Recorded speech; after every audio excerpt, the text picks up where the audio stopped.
Buenos días, ¿qué tal? ¿Cómo están? Les saluda nuevamente Fernando León.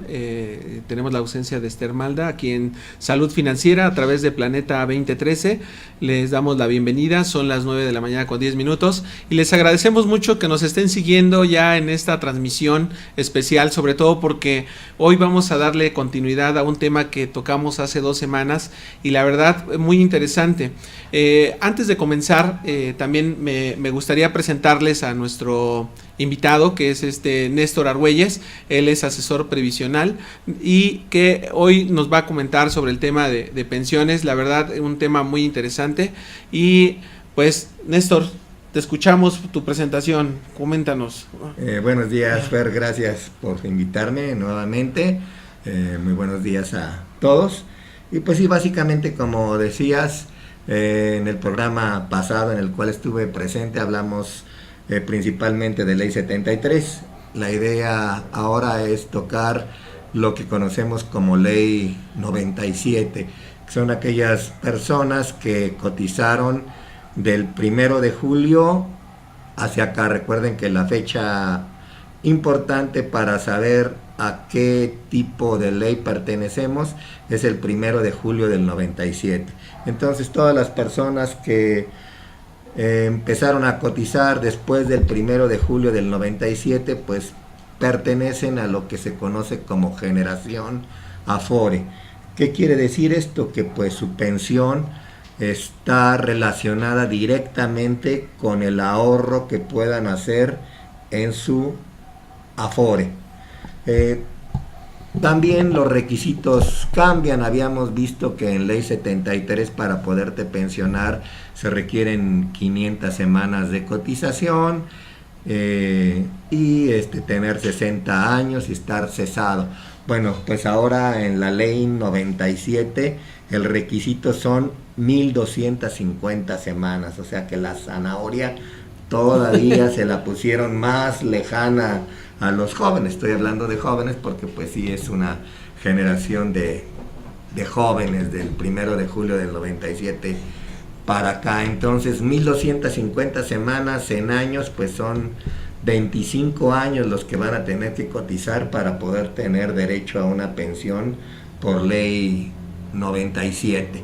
Y también tener 60 años, al igual que en la Ley 73, la pensión por Ley 97 se puede solicitar al Seguro Social a los 60 años de edad y al igual estar cesante. ¿Qué quiere decir? Cesante, pues no tener un trabajo en ese momento, no estar cotizando al Seguro Social. Básicamente son los requisitos.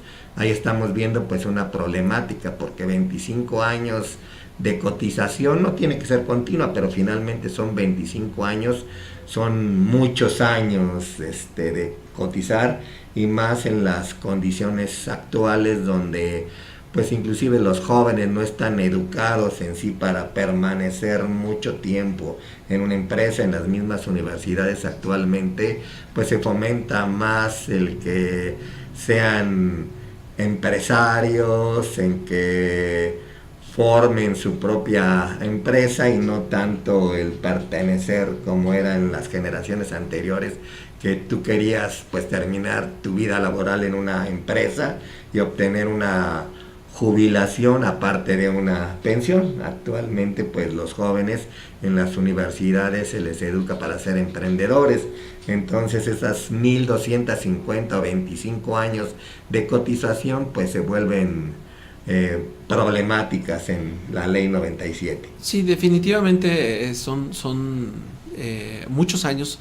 Sin embargo, hoy en día es necesario, ¿no? Precisamente el régimen de cuentas individuales, y haciendo un poco de historia de lo que platicábamos hace 2 semanas y que bien nos mencionabas, pues todavía aquellos que estaban bajo el régimen de la ley de 1973, pues tenían esa oportunidad, ¿no? De pensar o de tener un retiro, digo, a pesar de aquellas condiciones, pues todavía esta gente que está en ese periodo de transición pues no tiene todavía garantizada una buena pensión, porque hay muchos que dejaron de cotizar y vino los cambios que se dieron en 1997 y con ello pues algunos inclusive hoy en día tienen problemas de que no se acuerdan si llegaron a cotizar en ese tiempo, si tienen las cuentas.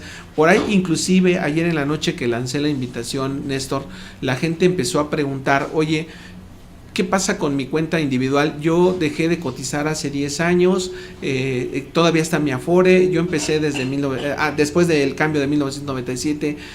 Preguntas como esa, preguntas como es una persona, nos comentaba ayer Carolina, que su padre tiene 62 años, que dejó de cotizar ya hace unos 10 años. También pregunta qué puede hacer para recuperar esos fondos. Son cosas de verdad que en el transcurso de este programa vamos a ir aclarando, y la verdad es que Néstor nos está haciendo aquí la verdad, la vida muy tranquila, porque sobre todo nos estás dando a conocer temas que desconoce mucha gente y que no ha tomado acción sobre estos puntos esenciales, ¿no?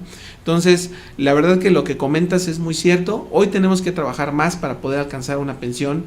Mucha gente hoy en el día no tiene en el radar ni siquiera su retiro, Néstor. Es una problemática muy grande, muy en serio. Y lo que comentas, ¿no? Hoy en día las Afores, la verdad, aunque sabemos que existen, es una contribución más que voluntaria, obligatoria, ¿no? Sí. Sí, claro, es una contribución obligatoria, que precisamente ahí parte uno de los problemas de este sistema de nueva ley de cuentas individuales. La aportación que se da es una aportación que se conoce como aportación tripartita. ¿Por qué tripartita? Porque la da el patrón, o sea, tu patrón está dando una contribución de un porcentaje que después podemos ver. Tú como trabajador estás dando una aportación también, y el gobierno federal está poniendo otra pequeña parte. Entonces es una aportación tripartita, que es lo que se va realmente a la Afore. Esta aportación tripartita está en relación al salario con el que estás dado de alta en el Seguro Social, que se conoce como salario diario integrado. Y esta aportación tripartita, ya juntando al patrón, al trabajador y lo que tú das, es del 6.5, es una de las aportaciones más bajas de los sistemas de cuentas individuales. Se puede decir que es la más baja de Latinoamérica. Este sistema de cuentas individuales viene de Chile, ellos tienen ya algunos años adelante de nosotros, de México, y pues la aportación es del 10%, es una aportación bastante superior a la que damos en México, que como le repito es del 6.5. Entonces pues desde ahí parte el problema. Por un lugar 1250 semanas, y por otro lado pues una aportación muy baja de acuerdo a las recomendaciones internacionales del 6.5, esa aportación tripartita. Quiere decir que esto se va a la Afore. La Afore, por buenos rendimientos que te dé, por bien que maneje nuestro dinero, pues cuando las aportaciones son tan bajas es imposible llegar a tener una buena pensión, porque hay que aclarar que en la ley 97 la pensión ya no la paga el Seguro Social. Veíamos en el programa pasado que la pensión, ley 73, te la va a pagar el Seguro Social. Aquí no, aquí finalmente es en base a los recursos que tú logres acumular en tu cuenta individual.